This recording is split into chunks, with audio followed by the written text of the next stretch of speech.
A'udzubillahi minasyaitonirrajim. Bismillahirrahmanirrahim. Assalamualaikum warahmatullahi wabarakatuh. Waalaikumsalam warahmatullahi wabarakatuh. Jamaah, oh jamaah. Alhamdulillah. Alhamdulillahirabbil alamin. Allahumma shalli ala sayidina Muhammad wa ala ali sayidina Muhammad. Rabbi shrah li sadri wa yassir li amri wahlul 'uqdatam min lisani yafqahu qawli. Jamaah Islami Tinda yang dirahmati Allah ya. Ini luar biasa nih, hari ini kita berbicara masalah tentang orang yang paling dekat tapi paling sering kita cuekin. Yaitu tetangga. Bicara masalah peran tetangga ini memang sangat penting dalam kehidupan kita. Bahkan dalam kenyataan sehari-hari itu ya, kita itu lebih sering minta tolong sama tetangga daripada sama saudara. Dan katanya nih jamaah ya, ini tetangga ini juga salah satu dari kunci surga kita. Wah, saya baru paham nih.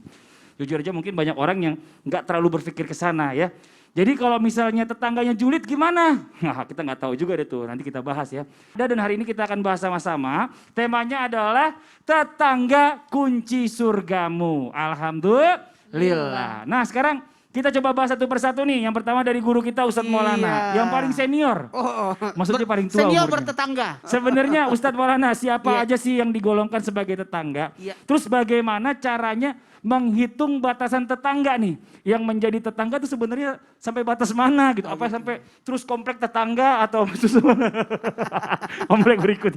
Mohon izin silakan Ustadz Maulana. Terima kasih banyak Mas Fadli ya, luar biasa. Tetangga depannya namanya siapa? Simon. Bagus. Bismillahirrahmanirrahim. Assalamualaikum warahmatullahi wabarakatuh.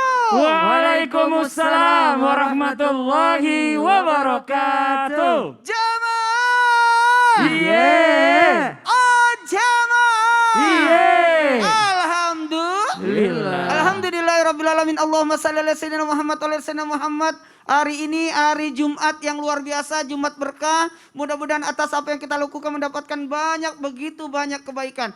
Dan persiapan tahun baru Islam. Amin. Jadi Mudah-mudahan tinggal panjang beberapa umur. hari lagi ya, amin, amin, amin ya Rabbil alamin. Masya Allah 1443. Jadi ada golongan-golongan tetangga. Bagus ini. Jangan sampai kita membahas terlalu tinggi pembahasan, ternyata kita lupa pembahasan yang lebih dekat dari kita. Siapa itu tetangga? Tetangga adalah kunci surga buat kita karena patokan baiknya tidaknya orang seseorang terlihat dengan tetangganya. Kalau mau tahu siapa dia, tanya tetangganya karena tetangganya paling tahu. Dan ternyata kategori tetangga itu, dulu kita berpikir tetangga itu kan banyak kan sih sebenarnya. Kalau waktu saya tinggal di apartemen, saya tidak bisa berkata tetangga karena memang Lebih masing-masing. tujuan daripada apartemen itu privacy. Jadi ibarat privacy. Oh iya. Jadi ibaratnya gini. Jadi saya bertetangga, jatuhnya bertetangga masjid. Juga ada dulu itu kalau di kampung itu tetangga sumur. Satu sumur itu tetangga. Kan kalau satu dapur berarti serumah. Satu kasur berarti suami istri. Tapi satu sumur adalah satu tetangga. Makanya ada namanya, ada tetangga ada 3 macam. Ada tetangga yang punya 1 hak, ada tetangga yang punya 2 hak, dan ada tetangga yang punya 3 hak. Tetangga yang 1 hak adalah dia tetangga kita tidak bicara agama, dia tetanggaku. Walaupun kita tidak, maaf sekali lagi, kita tidak bicara agama, tapi dia tetanggaku. Walaupun beda agama. Jadi dia punya 1 hak. Haknya sebagai tetangga, haknya untuk dibantu, haknya untuk dibesuk, hak untuk diberi pertolongan, hak untuk ibaratnya kita memberikan, mengingatkan dia atau menyelamatkan dia. Yang kedua, ada tetangga, dia tetangga punya 2 hak. Dia tetangga kita dan dia muslim. Jadi ada 2 haknya. Haknya sebagai tetangga dan haknya sebagai muslim. Menjawab salam, mendoakan orang bersin, membesuk orang sakit, menghadiri undangan dan sebagainya. Yang ketiga, ada tetangga yang punya 3 hak. Siapa itu? Dia tetanggaku. Dia adalah muslim. Dan ternyata ada lagi 1 haknya, dia punya hak 1 lagi. Apa itu? Haknya karena dia ada hubungan darah dengan kami. Dia adalah kekerabatan. Jadi kalau kita bicara ada tetangga jauh, ada tetangga dekat, kaitannya tetangga jauh, tetangga dekat, kita bisa simpulkan bahwa tetangga dekat itu adalah yang ada hubungan darah dengan kita, yang ada hubungan ikatan pernikahan sama kita, yang berada di bawah naungan rumah kita, seatap dan sebagainya, dan tetangga jauh yang agak jauh. Ukurannya, kata Mas Fadli, ukurannya gimana tuh? Tadi ada ukuran, ada sesumur, ada semasjid, ada tetangga yang mendengarkan panggilan kita. Iya. Dia Ya panggil. Ustaz. Oh, ya, itu tetangga itu. Padahal kita rumahnya jauh, satu di Bekasi, satu Pamulang. Enggak Kamu bisa juga dengar sih. gitu. Tadi Ustaz tadi saya jawab dari Pamulang. Dan kalau berbicara ukuran rumah itu 40. 40 rumah kanan, 40 rumah kiri, 40 rumah ke depan, dan 40 rumah ke belakang. Dan enaknya sekarang kan kita hidup di zaman milenial seperti ini. Betul. Alhamdulillah ada namanya RT, ada RW, jadi ada aturannya. Masya Allah. Satu RT, satu RW itu luar biasa. Ya pokoknya yang dalam satu kawasan, satu masjid tadi masih dibilang tetangga Ya, juga. gitu, iya. Satu musola, apapun namanya, satu sumur dan lain-lain lah ya. Pokoknya kalau bisa sih semakin banyak tetangga semakin enak karena Semakin enak. banyak temen. Di depan saya rumahnya nenek Depan saya non-muslim, Ustaz, tapi saya juga akrab. Kanan itu Pak Cipto. Malah aku lebih akrab sama Pak Cipto. Oh, iya, Walaupun iya. beda agama dia Masya Allah. ingetin. Udah nanti kita bahas, ini kita kan lagi bahas yang Iya, lain, baik, nanti iya. kita bahas ya. Kita lanjut lagi nih ya. Mungkin kita coba langsung tanya yang berikutnya sama Ustadz Syam. Siap Mas Fadli. Udah diambil jatahnya tadi 1 menit Ustadz Maulana. Oh gitu gak apa-apa, guru ini, untuk guru. Kita bicara ciri-ciri aja langsung deh. Ciri-cirinya. Ciri-ciri tetangga yang bisa menjadi penjamin bahkan ya kunci pembuka surga kita. Nah bahkan sekarang ini kayaknya udah susah nih menemukan yang namanya tetangga-tetangga ini yang boleh dibilang ini baik gitu. Karena sekarang tetangga kebanyakan tuh bersaingnya tinggi. Kadang tetangga sebelah beli mobil baru dia iri ya kan. Nih jangan-jangan dia ini nih, oh jangan-jangan dia itu nih gitu. Itu nih kayak gini kayak gitulah pokoknya. Terus mohon izin penjelasannya Ustaz Syam, ciri-cirinya seperti apa yang menjadi pemegang kunci surga kita. Sampai Tafadhol. guruku, Ustadz Maulana, Ustadz Syifa, Mas Fadli, serta guru-guru kami yang dimuliakan Allah Subhanahu wa taala. Bismillahirrahmanirrahim. Alhamdulillahirabbil alamin wassalatu wassalamu ala asyrafil anbiya'i wal mursalin sayyidina Muhammadin wa ala alihi wa sahbihi ajma'in. Asbahna wa asbahal mulku lillahi rabbil alamin. Subhanaka la ilma lana illa ma 'allamtana innaka antal alimul hakim. Rabbi shrah li sadri wa yassir li amri wahlul 'uqdatam min lisani yafqahu qawli waj'al li waziran min ahli. Amin amin amin ya rabbal alamin. Ternyata tetangga yang menjadi peluang pahala terbesar kita itu tetangga yang paling rese. Kalau mau dapat pahala banyak bukan dari tetangga yang baik. Karena kalau tetangga yang baik kita cuma membalas kebaikan. Tapi kalau tetangga yang rese kita baikin itu pahalanya luar biasa. Subhanallah. Saya baik sama tetangga saya bukan karena dia baik, karena Rasulullah yang memerintahkan. Berarti pahala kita mengikuti pahala sunnah baginda Nabi SAW. Rasulullah tetangganya siapa? Abu Lahab. Jahatnya Abu Lahab itu sampai ada satu surah khusus untuk dia ya. Tabbat yada Abi Lahabi wa tabb. Bukan hanya Abu Lahabnya yang jahat, seistri-istrinya, sekeluarga-keluarganya, seharta-hartanya jahat, dan dia adalah tetangga Rasulullah SAW di Mekah. Maka ladang pahala itu sebenarnya tetangga rese. Kenapa? Karena kita menjadi berbuat baik kepada orang yang jahat kepada kita dan itu pahalanya luar biasa. Namun ternyata kalau mau melihat kebahagiaan, Rasulullah juga mengajarkan kepada kita. Di antara beberapa kebahagiaan yang Rasulullah katakan, ada istri soleha, ada rumah yang lapang, ada kendaraan yang nyaman. Di antaranya ada salah satunya, tetangga yang baik. Tetangga yang baik itu adalah kunci kebahagiaan daripada seseorang. Au kama qala Rasulullah sallallahu alaihi wasallam. Cirinya yang baik bagaimana? Satu, ketika diundang dia datang. Kan banyak nih, kalau yang ngundang konglomerat walaupun jauh dia datang. Tapi ketika tetangganya yang mengundang, kalau dia biasa-biasa aja dia enggak datang, subhanallah.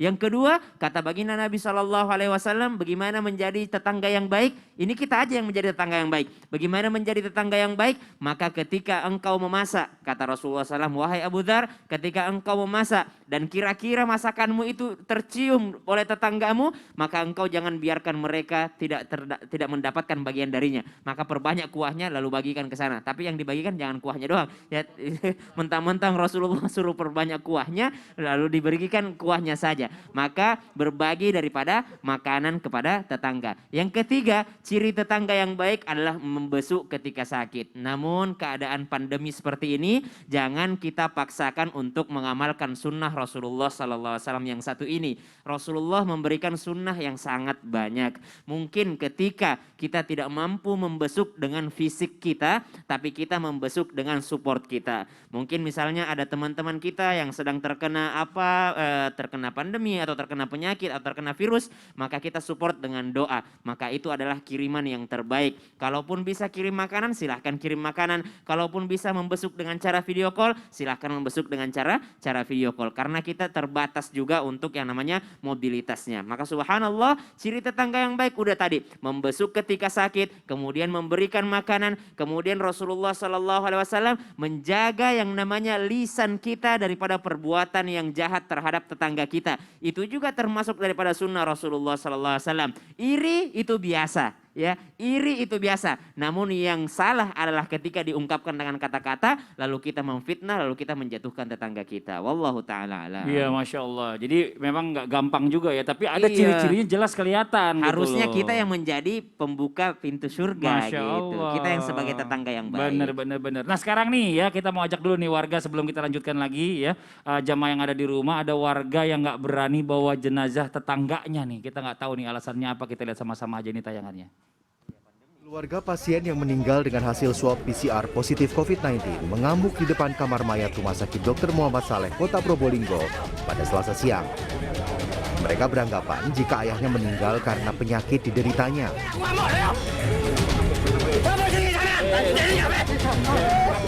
Selain akan mengambil jenazah secara paksa, mereka juga tidak memperbolehkan jenazah dimasukkan ke dalam peti mati dan akan dimandikan sendiri di rumah duka. Amarah keluarga berhasil diredam setelah dilakukan mediasi dan edukasi dari Satgas COVID-19 serta manajemen rumah sakit.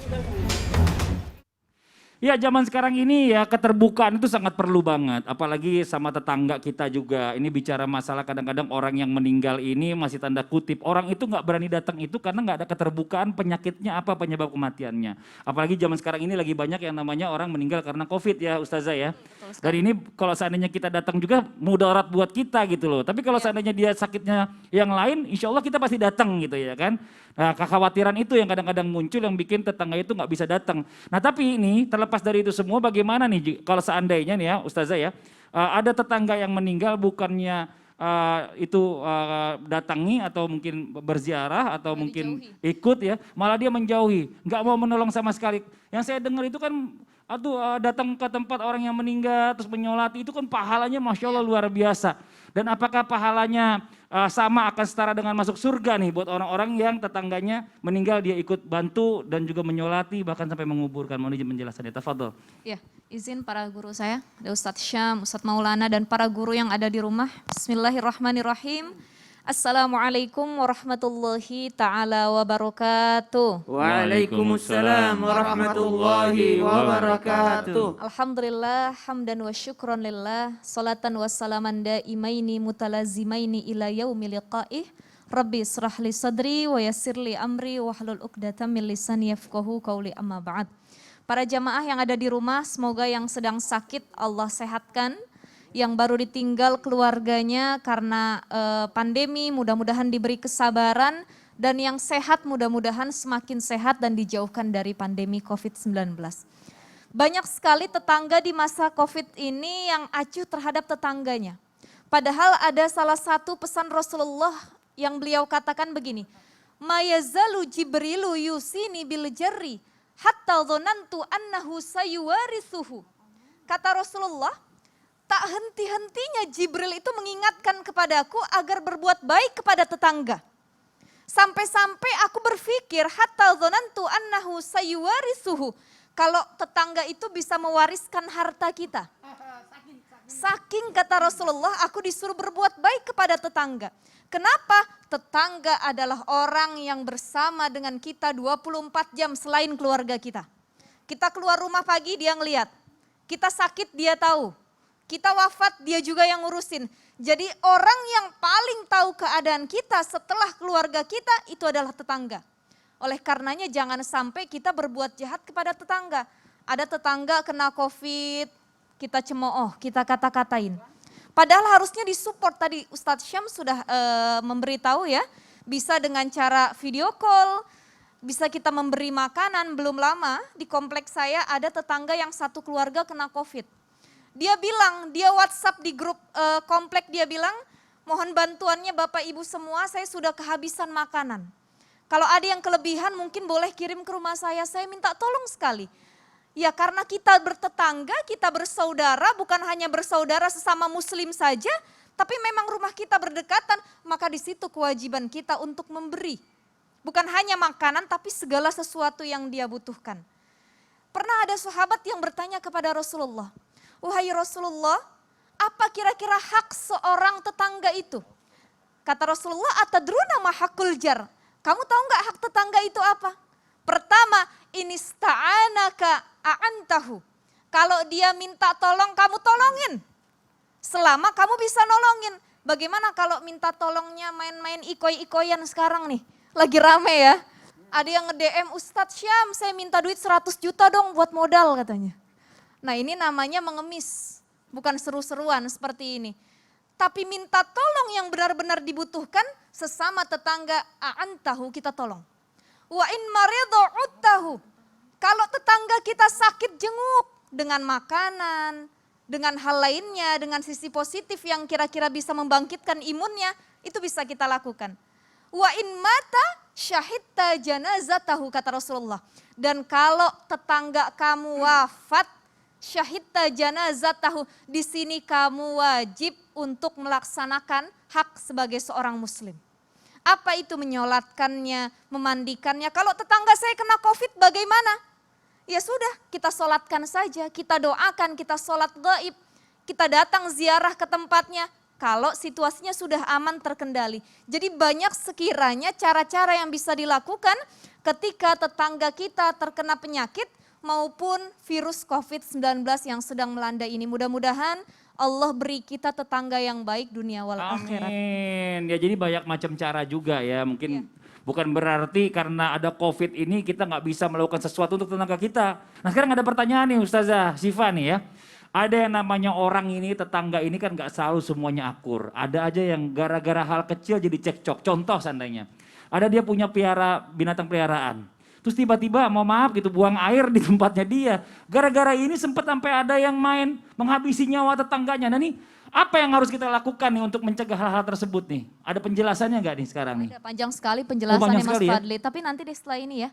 Nggak sekarang? Insya Allah nggak sekarang. Karena ya ini udah. menarik dan panjang Oh pembahasannya. ya Allah, ya udah deh nggak apa-apa kita ngalah aja laki-laki.